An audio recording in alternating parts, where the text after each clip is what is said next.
What's going on, guys? My name is RagingRaptor and welcome to a new World of Tanks video, and today I want to rank every single tier 10 light tank in the game to give you an overview what is really worth it and what is not really worth it. I am going to use 6 different tiers ranging from garbage, meh, okay, good, to strong and super strong. Obviously, this is going to be my personal opinion on all those tier 10 light tanks. I based this ranking and my opinion on the gameplay, the fun, the easiness or the difficulty of those tanks, and lastly, what is the competitiveness of those tanks? Like, can you use them in ranked game mode? Can you use them in clan wars game modes? I also would like to show you that I recently played some games in those light tanks to get a feeling again for them, and also adjusted my list to that. And I also want to give you my personal overview of the light tanks I've played. I at least played 30 games in each of those over the couple of years and so on.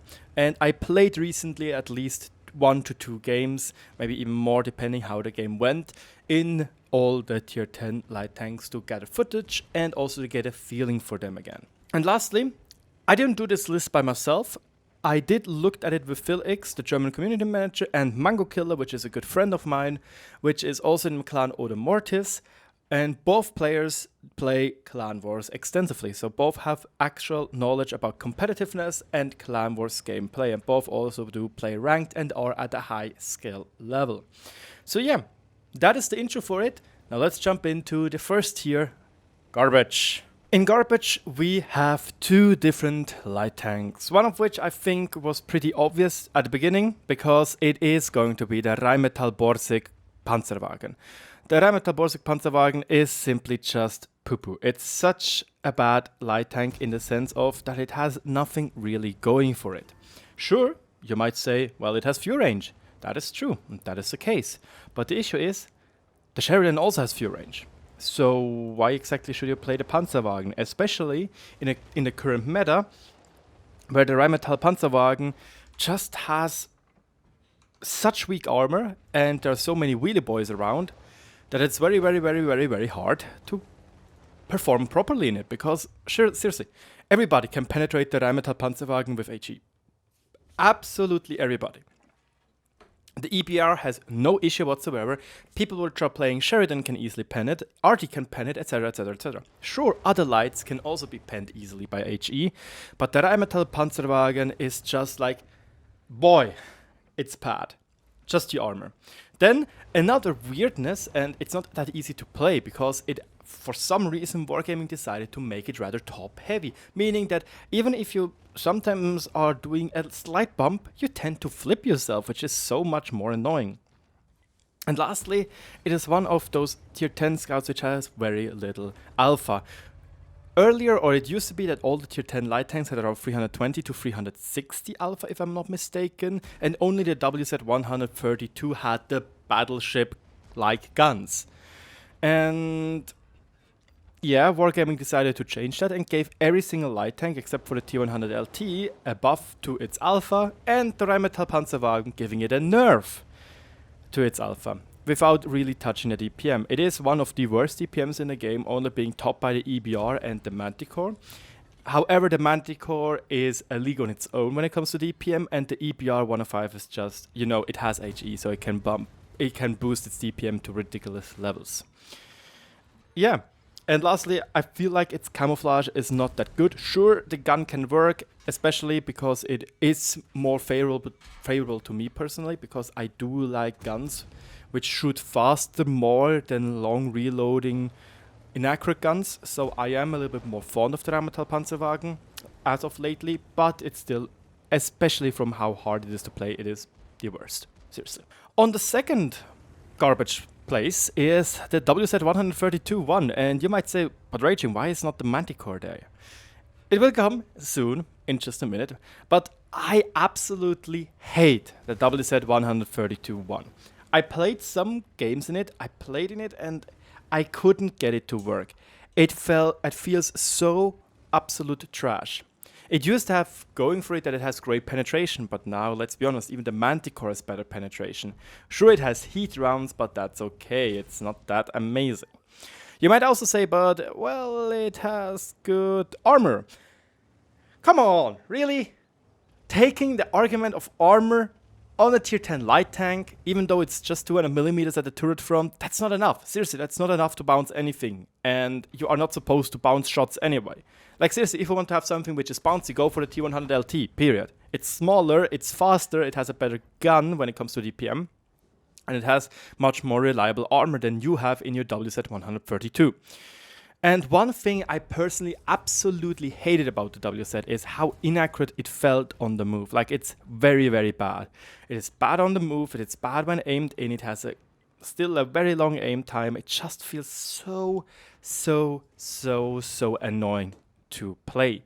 Also, its mobility is nothing outstanding, to be honest. Its power to weight ratio is also, if I'm not mistaken, class worst. Which, seriously, that is hard to do. But yeah, I think for me personally, the WZ is a trash light. The line is not bad at all because the tier 9 is one of the only tanks with a very good gun.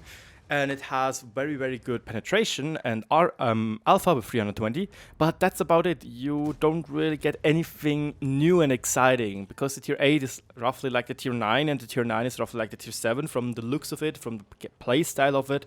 They're all like battle scouts, and simply enough, the step up from tier 9 to tier 10 simply wasn't there. Like, it just feels lackluster. So this is why I don't think the WZ-132 is a viable scout at the moment. I know this is my personal opinion, I know people love it, and I personally hate it. That's how it is. Next up, we have the meh tier, and in the meh tier, there you have it, there is the Manticore. The Manticore, in my personal opinion, is like, it's bad. It has nothing really going for it because its camouflage is roughly equal to the T100 LT, which has much more gun stats and much better armor to speak of. And the Manticore, it just is very, very hard to play properly, especially because you can't always just be a passive scout. There are only two good maps to be passive scouts, being Proco and Mali. And often you have to play very, very carefully when there are EBR 105 around, which can just outplay you basically very easily, or well, it's not really outplay you, or rather just rush you. So it's very, very, very hard to play properly. It has its strengths, seriously, it is a good passive scout and so on, and the gun is kind of punchy, even though it's exactly the same alpha as all the other tier 10 scouts. So the battleship meme is still living on. But I didn't put it in garbage quite easily because even if it's hard to play, if you pull off a great game in the Manticore, you feel much, much more rewarded than, for example, in the WZ-132. I personally find joy in playing the Manticore because it's very, very rewarding to have a good game in it. And this is why I decided to make it not garbage, but meh. Still, I wouldn't recommend going for this line because it's very, very niche and it needs a lot of skill to play. But the one thing going for this line is that if you know what you're doing, the line is very, very fun to play because you can have such an empowering feeling when you are able to carry one of those games. But again, it's not going to happen very often, so keep that in mind and please do not try to, like, what should I say? To bet on it. Like, it is not a battle scout. You are supposed to do here and there damage, but it's more the pot shots than anything. And the issue is, this light tank line in general would work so much better with more alpha. Like when they have, for example, the tier 9 has like 250 alpha instead of 240 or 270 maybe. The tier 10 should have like 420 alpha. Like, so you have to use your alpha more properly, but like you have a very, very bad accuracy on the move, you have a very long aim time on all over the scouts, but you at least have the very big alpha going for you, so if you hit, it hurts. And that's just not the case, especially with 20 rounds, or 35 when we are talking about the tier 9 or tier 8 tanks. But yeah, that's the only tank I have on the med tier. Let's move on to the next tier, which is the OK tier. I decided to put the Sheridan there because I was first thinking I could bump it up one notch even more, the Sheridan, because I personally enjoy playing the Sheridan a lot. Not only does it have two different game modes you can play, basically just a DPM machine or herder HE spammer, it works both, it just feels like a very okay battle scout. I have fun playing it. And I probably try to go for the third gun mark as well. Also, the tier 9 one is very unique because it has this huge HE gun. Sure, it is not viable really, it's just a troll gun, but it can work out very, very well here and there. But yeah, I usually would always say go for the DPM guns on those, like the tier 9 with the 90mm, the tier 10 with the 105mm lightweight gun. Seriously, the 105mm gun feels just very, very rewarding to use. It has an amazing DPM, and I'm not kidding, 3100 is absolutely ridiculous in micro with Brothers in Arms and a good old-fashioned Coca-Cola. Seriously, this tank has an amazing DPM, and if you know what you're doing and you can use that DPM, you can have a great impact in the game, especially on maps which aren't really used to being good for scouts, for scouting. Also, it is pretty okay from speed-wise. Sure, it is fat as fuck, like, let's be honest, it's American. Please, no offense. And it has very good view range. Again, one thing the Rheinmetall Panzerwagen misses. And one thing I really enjoy about this tank is, especially at the current meta with the constant EBR spam, it is pretty valid. Because its whole hull, or almost its whole hull, is covered in not shot armor, that's English, it's German. In spaced armor, there we go. Like, this really makes this tank blow up, like, not blow up in the sense of going kaput. It's very just good because you can try to out DPM and EBR very, very good. Not only do you have pretty decent accuracy on the move, you have the DPM you need. And the tank is just very sturdy against EBRs because many EBRs, when they don't know what they're doing, they just tend to shoot HE anyway. And then they're like, why did it penetrate him? You're like just here laughing. Ha ha ha ha ha. You puny little mortal. I have spaced armor. That's really why I enjoy playing the Sheridan. It's one of those pocket mediums I genuinely enjoy playing. And it is something you can definitely go for. I don't really think the tree is that impressive anymore, especially after they took away the autoloader of the Bulldog. But it is okay. Especially the tier 9 is something unique with its huge howitzer gun and its amazing DPM gun. The T37 is still one of those scouts, which in my opinion is one of the best scouts in the game. And yeah, it's a good tree, it's an okay tree, it's a good tree to learn scouts, especially when you don't really have the equipment for it. But yeah. That's the Sheridan, and he is in the OK tier. Let's move up a notch. Next up is the good tier where we have the AMX 13105. I think the 13105 is slightly better because Sheridan you don't really play that much in Clan Wars. You do play it, rarely, on mines, where we use it in Odin Mortis to block the hill up, because it is very fat and it's very big, so you can block very easily, and you can use, for example, the HE gun and maybe do one shot, which can even burn somebody. So you can go full out RNG and hope for the best. The 13105, however, is so much more different in the sense of you are basically a Batchat in small. Yes, the Batchat is better because it has a bigger clip and it is much more accurate, which I still don't get why, because screw sniping Batchats, I absolutely hate it. And it lacks the penetration here and there. But seriously, the 13105 is such a very unique tank on the tier 10 lineup, and it's just so much worth it. The whole line, in my opinion, is very much worth it. The 12T is great. The 1375 is amazing, in my opinion. The Batchat 12T, I heard mixed feelings about it. I don't really dislike it, but yeah, it's a mixed bag. The tier 9, I recently free marketed. I had a great game in it anyway to free market, and it's absolutely a joy to play. Sure, it is not as accurate on the move as you might think it would be, but my goodness gracious, it's such a fun tank to play, like my boy. The same goes for the tier 10 one. You have a great clip potential. You have around, what is it, 1280 damage. Yeah, wait. I don't think it's 1280 damage. Nah, it's something else. It's 1170. There we go.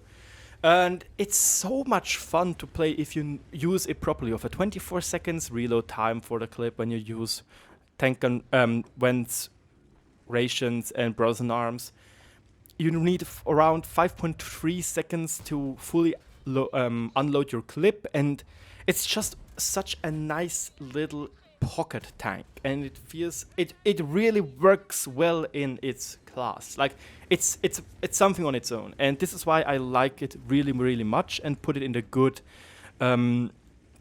category. I didn't put it in strong, quite simply because you don't really use it that often in Clan Wars. At least we don't use it. Sure, you can argue we may or may not use it sometimes on mines as well, because two 13105s can outclip a Batchat rather easily, because they are fast in the clip, they're faster on the hill, and their 2 clip potentials is enough to clip one Batchat before a Batchat is even reloaded. So that is very, very unique tactics, and yeah, also something I kind of missed, even though it has an oscillating turret, it still has very good gun depression angles. Gun elevation is a little bit on the bad side, but it's not as bad as the Manticore or Shitcore, if you want to call it like that. The only big issue is, obviously, if you miss a shot, you ruin your clip potential rather much, because 390, you lose a third of your clip potential, or a third of your DPM in that kind of sense, or a 6, because you are quite fast enough to reload of DPM. It's just fun. It's really fun in my opinion, and I can totally recommend getting this tank. It is, especially in random games, it is very, very viable. Sure, it is still getting here and there screwed over by the EBRs, but it has enough-ish armor on the front to here and there bounce their shots, because it's 50 millimeters on the front, and it's very steeply angled, which gives it enough armor to here and there bounce the AGs. Plus, the side armor is somewhat covered in a little bit of spaced armor, so if you're lucky, you won't get penetrated for 500 damage on an EBR. Yes, the issue is with the tank, it hasn't enough clip potential to kill any tier 10 scout. So you have to be playing this as an assassin and not as a battle scout in that kind of sense. Next up, the strong tier.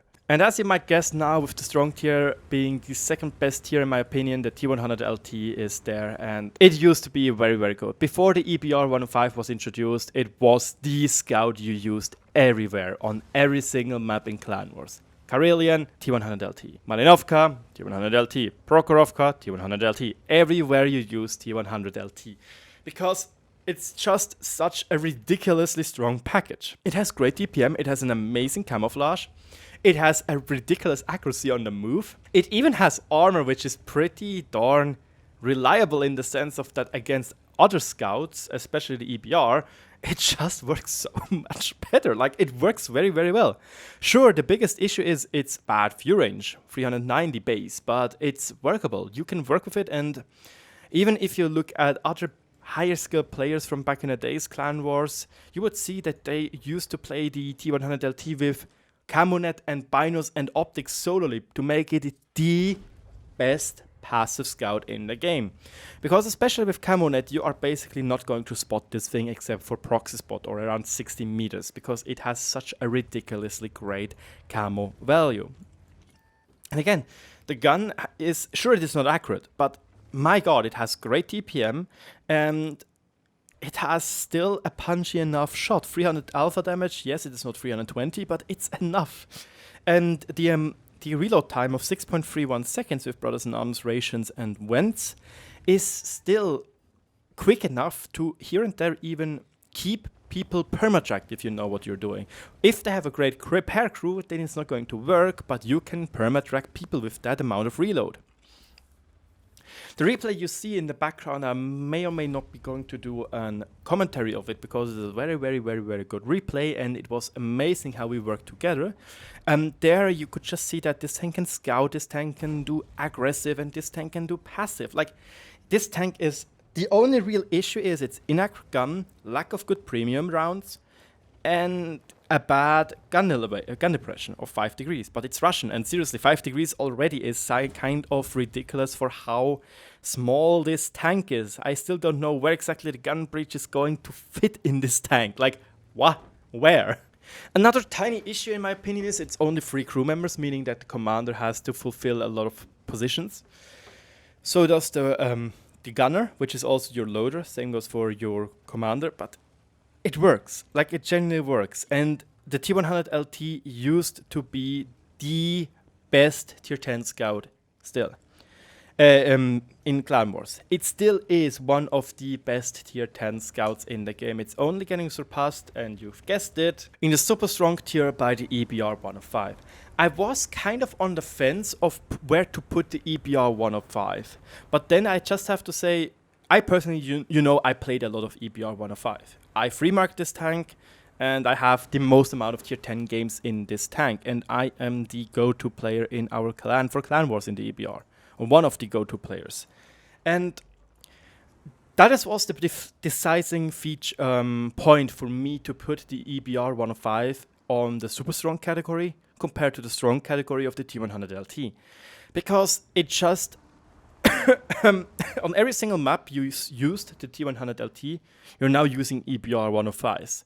Karelian, 105. Cliff, 105.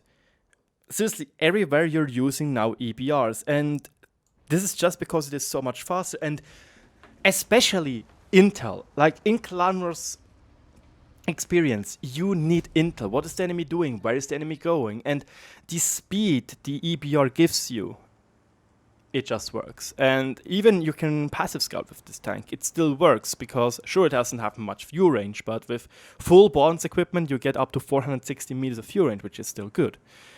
It's nothing like 500 like the T100 LT can reach or other tier 10 scouts which are 500 plus. But it works. It works surprisingly well as a passive scout. The big issue is, however, and this is why I was on the fence of putting it with the T100 LT and super strong or strong.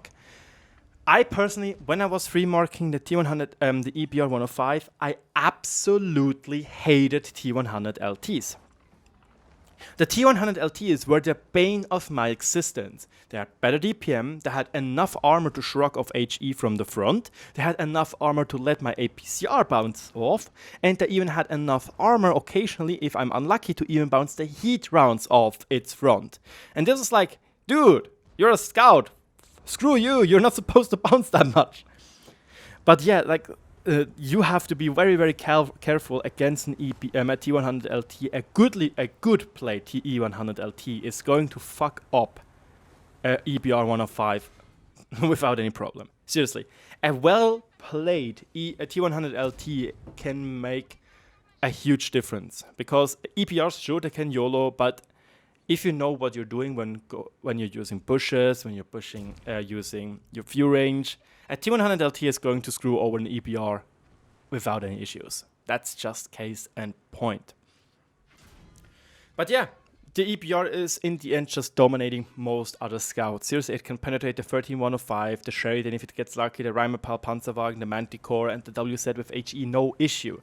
And this bumps up its DPM by quite a big margin. Because seriously, you do 500 alpha. That's, what? That's so much. Like seriously, what gaming, please. It gives it one of the best DPMs in the game of tier 10 light tanks if you always penetrate with the HE. And this is kind of ridiculous if you think about it.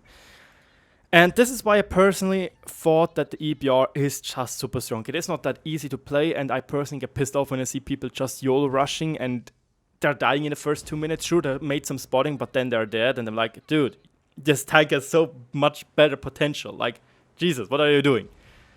But yeah, in the end, if you know what you're doing, the EBR 105 has an really, really big impact in random gameplay, in professional gameplay, aka Clan Wars, and even in ranked gameplay. This tank, it carried me through ranked, period. It carried me through ranked. But yeah, this is my tier 10 ranking of all tier 10 scouts. What do you think about it? Do you agree with me? Do you disagree with me? What should I change? Is the format even good? And do you want to see more? The good thing is I have every single tier 10 tank in the game except for the T22 medium. So I do have a pretty decent knowledge about every single tier 10 tank in the game. So I can do that with other tier 10 tanks or classes as well, like TDs, mediums, and heavies. And luckily enough, I actually have the chance to here and there have a look at a T22 medium because of my friend which has it. And yeah. But again, garbage, WZ, Rheinmetall, meh, Manticore, okay is the Sheridan, good, 13105, strong, the T100 LT, and super strong being the EBR 105. My name is RagingRaptor, thank you so much for watching, leave a like, leave a comment, don't forget to subscribe for more videos like this, and I'll see you on the battlefield.